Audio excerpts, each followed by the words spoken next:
네, 오늘 말씀을 가지고 의심을 덮는 믿음이란 제목으로 함께 하나님 말씀 전하도록 하겠습니다. 의심을 덮는 믿음. 네, 믿음과 의심이라고 하는 그 작가 미상의 짧은 시가 있습니다. 읽어드리겠습니다. 의심은 방해물을 보지만 믿음은 길을 본다. 의심은 한 걸음을 두려워하지만 믿음은 높이 날아오른다. 의심은 누가 믿지? 라고 묻지만 믿음은 내가 라고 대답한다. 공감하십니까?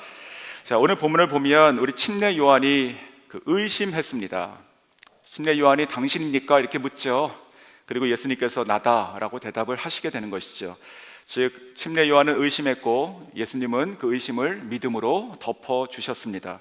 자, 저희 모두가 그 의심의 사람에서 그 믿음의 사람 될 수 있기를 주님의 이름으로 축원합니다. 오늘 이 본문을 통해서 어떤 것이 의심을 덮는 믿음인가, 저희 짧게 두 가지만 살펴보겠습니다. 자, 의심을 덮는 믿음, 첫 번째는요, 예수님을 바라보는 믿음입니다. 예수님을 바라보는 믿음. 19절과 20절 제가 다시 한번 읽어드리겠습니다. 요한이 그 제자 중 둘을 불러 주께 보내어 이르되 오실 그이가 당신이오니이까 우리가 다른 일을 기다리오리까 하라 하매 그들이 예수께 나아가 이르되 침례 요한이 우리를 보내어 당신께 여쭈어보라고 하기를 오실 그이가 당신이오리까 우리가 다른 일을 기다리오리까 하더이다 하니. 자, 폴 트립이라고 하는 사람이 그 고난이라고 하는 책을 썼는데 그 책 안에는 그 의심의 두 가지 종류를 이렇게 얘기합니다. 좋은 의심과 나쁜 의심이 있다. 자, 좋은 의심은 알려고 하는 의심이죠. 즉 신앙인으로서 우리가 그 처한 상황과 일들을 볼 때 내가 하나님을 믿는 건 맞지만 하지만 내가 원하고 바라는 바들이 안 일어날 때, 오히려 나의 상황들은 더 악화될 때 하나님의 뜻이 무엇인가, 하나님의 인도하심은 진짜 무엇인가 알기를 원하는 그 의심, 좋은 의심이다 이렇게 얘기하고요. 그에 반해서 나쁜 의심은 판단하는 의심입니다. 즉 나의 상황에 근거해서 하나님을 선하시지 않으시고 함께하지 않으신다 이렇게 자기가 결론 짓는, 판단하는 의심, 이것은 나쁜 의심이다 그렇게 얘기합니다. 자, 오늘 침례 요한의 의심은 그 둘 중에 무엇으로 보이십니까? 오늘 침례 요한의 의심은요, 좋은 의심으로 보입니다. 메시아이신 예수님께서 예수님께서 나타나셨으니까 이제 곧 그 하나님의 나라가 곧 도래할 것이라고 여겼겠죠. 하지만 세상은 한 번에 바뀌지 않았습니다. 침례 요한 자신도 지금 옥에 갇혀서 개인의 형편은 더 악화되었습니다. 이거 어떻게 된 것인가 알기를 원하는 그런 의심이었습니다. 선교지로 도착했을 때 한 선배 선교사님을 만났었습니다. 그분은 한 10년쯤 되신 분이었는데 막 도착한 저희 부부가 이제 그 신선했는지 아니면 걱정이 되었는지 자기의 그 10년 사역에 농축된 조언을 이렇게 저한테 해주셨습니다. 근데 그게 무엇이었는지 아십니까? 선교사님, 아무리 해도 안 됩니다. 안 바뀌어요. 10년의 결론처럼 얘기하시는 것이었습니다. 그 말을 들으면서 막 이렇게 듣는 것이 이렇게 편하지가 않았습니다. 그게 좋게 들리지가 않았어요. 그래서 제가 지금 시간이 지나고 지금 생각해 보면 그때 그분이 하신 말씀은 그 믿음으로 사역하고 계신 분이 아니었을까 이런 생각이 들었습니다. 왜냐하면 참 안 되는데 그래도 될 것이다. 이곳에 부르신 분은 나는 참 안 되는데 이곳에 부르신 분이 하나님이시니까 분명 변화시켜 주지 않으실까. 그래서 10년 동안 별로 된 것이 없지만 하지만 이것이 지금 어떻게 된 일인가 라고 하는, 알려고 하는 의심이 아니었을까 생각이 듭니다. 자, 우리도 신앙생활을 하면서 우리가 오직 의심 없는 믿음으로만 살기를 저희가 원하죠. 하지만 우리가 믿는 그 하나님과 우리가 살아가는 그 상황, 그 환경 가운데 그 사이에 낙심과 의심이 들 때가 많습니다. 하지만 이 침례 요한의 경우처럼 이 알기를 원하는 의심이라고 하는 것은요, 불신이 아닙니다. 오히려 이것은 온전한 믿음으로 나아가는 과정이라고 볼 수 있는 것이죠. 성경에 도마가 떠올랐습니다. 저희는 도마 그러면 어떻게 각인되어 있습니까? 의심 많은 제자 이렇게 각인되어 있죠. 하지만 맞죠? 하지만 그 다른 제자들도 다 똑같았습니다. 잘 아시는 것처럼 처음에 그 여인들이 부활하신 예수님에 대한 소식을 전하게 됩니다. 그때 제자들 전체가 어떻게 했습니까? 그 말을 헛된 것으로 여겼다. 이렇게 성경에 기록하고 있지 않습니까? 이것은 의심도 아니고 불신입니다. 사실은 불신. 그런데 그러한 그들에게 부활하신 예수님께서 나타나셔가지고 보이심으로 그들이 믿었습니다. 근데 그때 그 자리에 이 도마는 없었죠. 그러니까 이 도마도 똑같이 다른 제자들하고 똑같이 생각한 것입니다. 내가 내 눈으로 봐야지만 내가 믿을 수 있다, 이렇게 한 것입니다. 그러한 그에게 예수님께서 다시 나타나셔가지고 보이시며 손의 못자국과 옆구리를 보이셨을 때 그 도마가 똑같이 믿고 이렇게 위대한 고백을 합니다. 나의 하나님, 나의 주님. 자, 그러니까 이 도마도 마찬가지로 이게 의심의 아이콘이 아니라 사실은 알려고 하는, 주님을 만나고 싶은, 부활하셨다고 하는데 내가 정말로 보기를 원하는 그런 마음이 아니었을까요?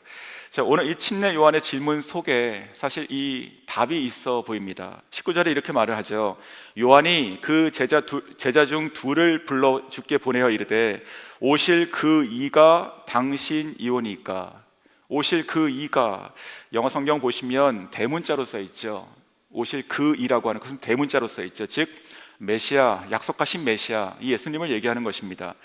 예수님이 보이면 의심이 거치게 되는 것이죠.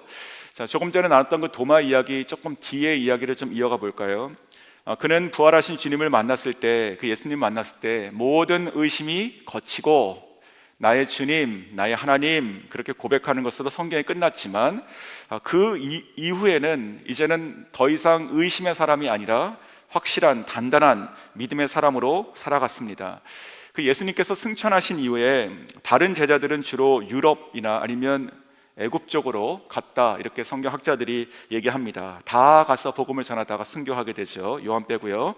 근데 유독 이 도마는 복음의 불모지라 여겼던 동방으로 가게 됩니다. 동쪽. 그래서 당시에 그 시리아, 아람 지역, 그 시리아나 지나서 또 구 페르시아 지역을 지나서 나중에 인도까지 가게 됩니다. 저희가 알고 있는 그 인도입니다.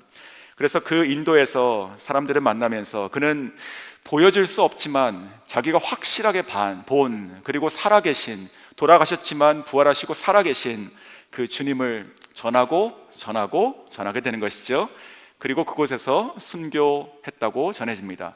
그래서 지금도 인도에는요, 그 도마의 무덤이 있고 또 성 토마스 철치가 있습니다. 사랑하는 성도 여러분, 지금 우리 가운데도 어떤 많은 그 모든 의심들이 혹 있습니까? 그 의심들은요, 그 의심을 묵상하고 해결하려고 하는 것이 아니라 주님을 바라볼 때 거치게 됩니다. 우리의 시선이, 그 의심을 바라보는 그 시선이 똑같이 의심이 있는 상황 가운데 주님께 옮겨지면 그 의심이 끝난다 생각이 듭니다.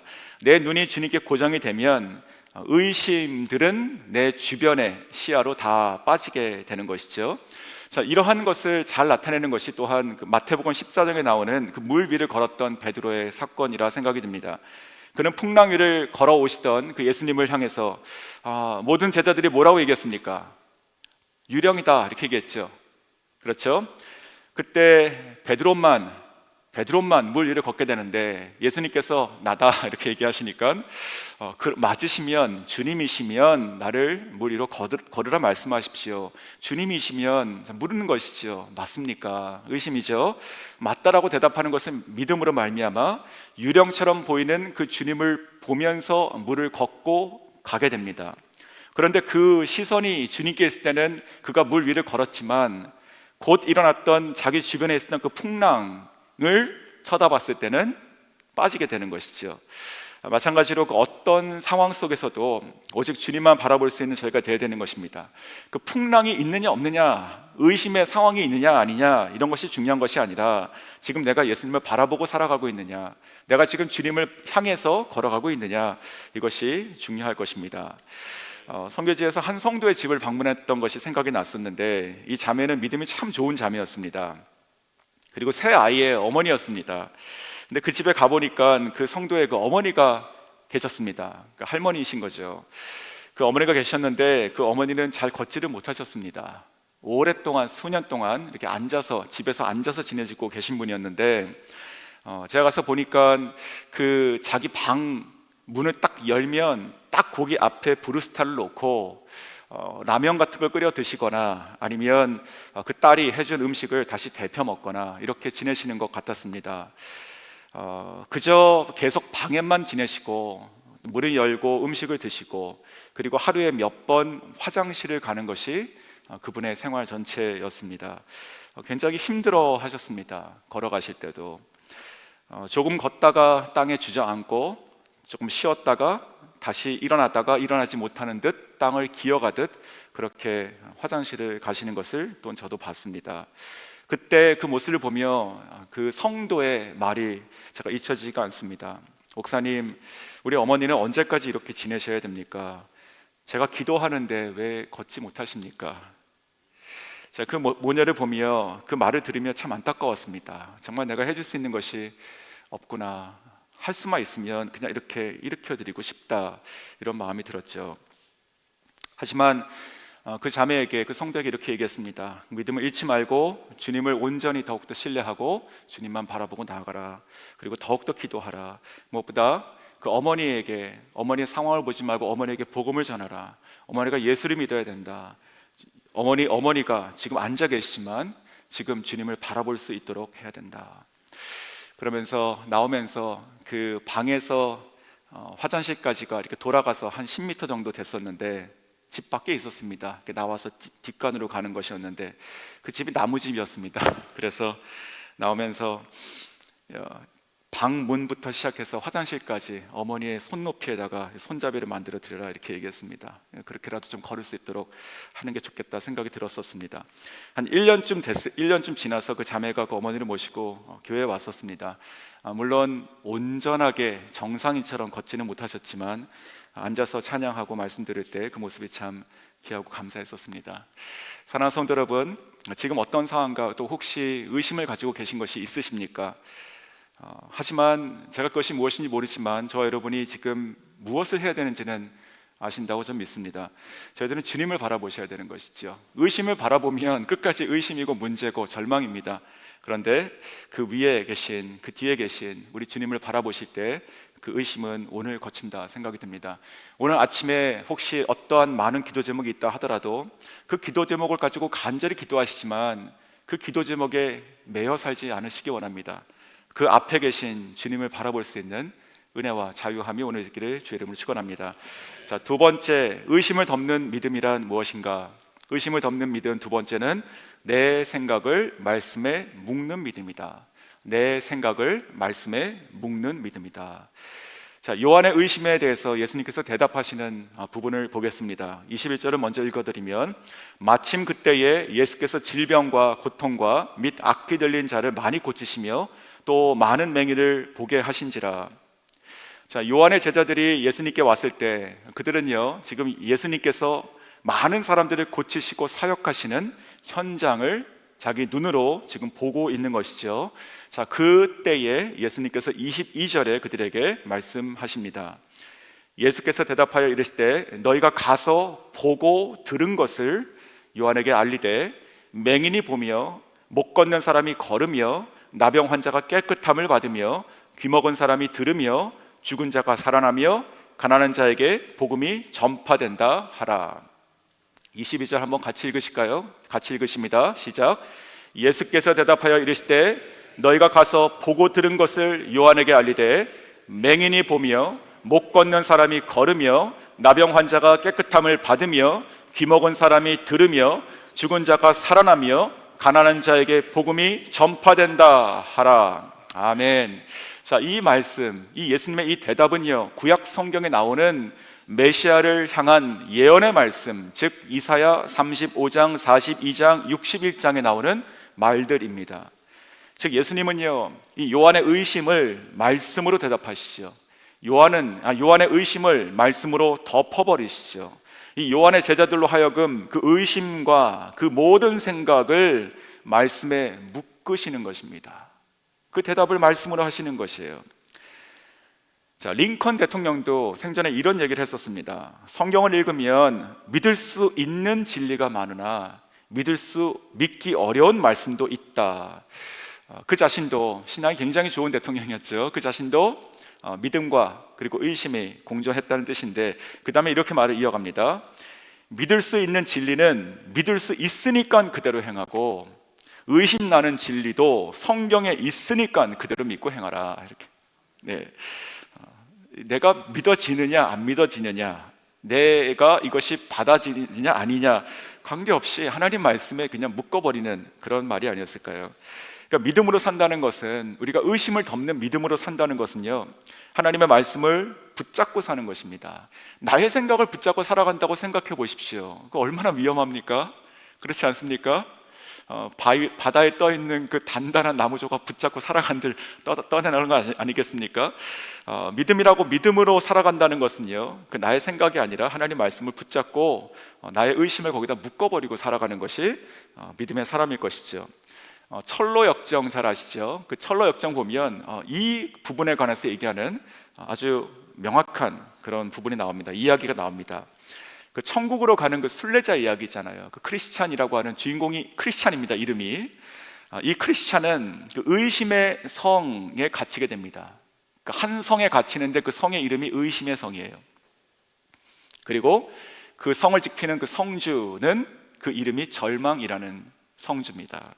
그래서 이 절망이라고 하는 이 거인은요, 이 성주는 그 크리스찬을 막 두들겨 패고, 그리고 성의 뒷마당으로 데려가서 먼저 죽은 사람들의 그 해골들을 이렇게 막 보여주면서 이렇게 얘기합니다. 너도 의심의 성에 들어왔으니 이제는 절망이요 살아나가지 못할 것이다. 자, 그리고 나서 이 크리스찬을 이제 그 어두운 토굴 속으로 가둬놓게 되는 것이죠. 정말 끝났을까요? 정말 의심의 성 그리고 절망 앞에 완전히 묶여버린 것이잖아요. 하지만 끝이 아니었죠. 이 크리스찬은요, 그 이 의심의 성에서, 그리고 절망이라는 거인 앞에서, 또 지금 아무런 빛도 없는 그 토굴 속에 완전히 갇혀 있었지만 그곳에서 기도하기 시작합니다. 그리고 그 다음날 이렇게 외치는 장면이 나와요. 그렇지, 나에게는 약속의 열쇠가 있지. 이 열쇠는 이 의심의 성에 있는 모든 문을 열 수가 있지. 나는 이곳에서 벗어나 얼마든지 자유롭게 될 수 있는데 이제껏 이 컴컴한 토굴에 갇혀 살았구나. 내가 얼마나 어리석었는가. 그리고는 하나님의 약속의 열쇠, 즉 말씀의 열쇠를 자물쇠에 꽂고 열고 나오게 되는 것이죠. 사랑하는 성도 여러분, 말씀이 해답입니다. 이 말씀이 우리의 의심을 덮어버리는 믿음이 되는 것이죠. 의심의 성을 빠져나가는 열쇠, 이게 얼마나 많이 갇혀 있건 정말로 우리가 말씀을 의지하고 말씀에 묶여 산다면, 그러면 하나씩 열고 나갈 수 있게 되는 것이죠. 의심을 덮어버리는 이 믿음, 하나님의 말씀을 소유할 수 있기를 원합니다. 자, 그래서 오늘 이 예수님의 대답을 보면서 저는 정말 전율이 느껴졌습니다. 왜냐하면 이 말씀이 지금 메시아에 대한 예언의 말씀이어서 너무 좋은 말씀이지만 뿐만 아니고, 지금 이 말씀이, 예수님의 이 대답이 지금 요한의 제자를 통해서 결국 옥에 갇혀 있던, 지금 옥에 갇혀 있는 중인 그 요한에게 지금 선포가 되고 있기 때문에 그렇습니다. 그러니까 우리가 교실에서 성경 공부를 통해 가지고 메시아에 대한 예언의 말씀, 이사야서 몇 장 이 말씀이지, 이렇게 매칭하는 그런 지식이 아니라 정말로 이 옥에 갇혀 있는 자에게 이 말씀의 해답으로 들렸던 것이 아니겠습니까? 이 요한의 제자들이 돌아가서 요한에게 전했을 것입니다. 선생님, 예수님께서 이렇게 말씀하십니다. 맹인이 보며 못 걷는 자들이 걸으며 나병 환자가 깨끗함을 받으며 귀먹은 사람이 들으며 죽은 자가 살아나며 가난한 자에게 복음이 지금 전파되고 있다. 얼마나 가슴이 뛰었을까요? 저는 이 말씀을 준비하며 확신할 수 있었습니다. 요한은요, 지금 직전까지 그 의심 가운데 있었어요. 맞는가? 왜 아무 일도 벌어내지 않고 있는가? 또 다른 분이 있는가? 근데 그 제자들 통해서 주신 그 예수님의 성경의 말씀이 딱 들렸을 때는요, 정말로 그 마음속에서 정말 흔들릴 수 없는 그 믿음으로 다시 회복됐을 것이라고 저는 확신합니다. 그러면서 요한이 이렇게 오늘 우리가 불렀던 찬양처럼 고백하지 않았을까요? 예수는 그리스도, 예수는 나의 주님, 하나님의 영으로 내가 이 자리에서 지금 경배드립니다. 사랑하는 성도 여러분, 말씀을 맺습니다. 의심을 덮는 믿음을 사모하시고 오늘 소유하시고 오늘 나가시면 좋겠습니다. 의심을 주님께 가지고 나오셨죠. 더 이상 의심 바라보지 마시고 주님 바라보십시오. 정말로 주님 바라보십시오. 그리고 나의 생각, 그 생각에 오늘도 흔들리는 것으로 살아가지 마시고 주님 말씀에 나의 생각을 다 묶어버리시고 나는 하나님의 사람이다, 이렇게 선포하시고 나가시는 여러분 될 수 있기를 주님의 이름으로 축원합니다.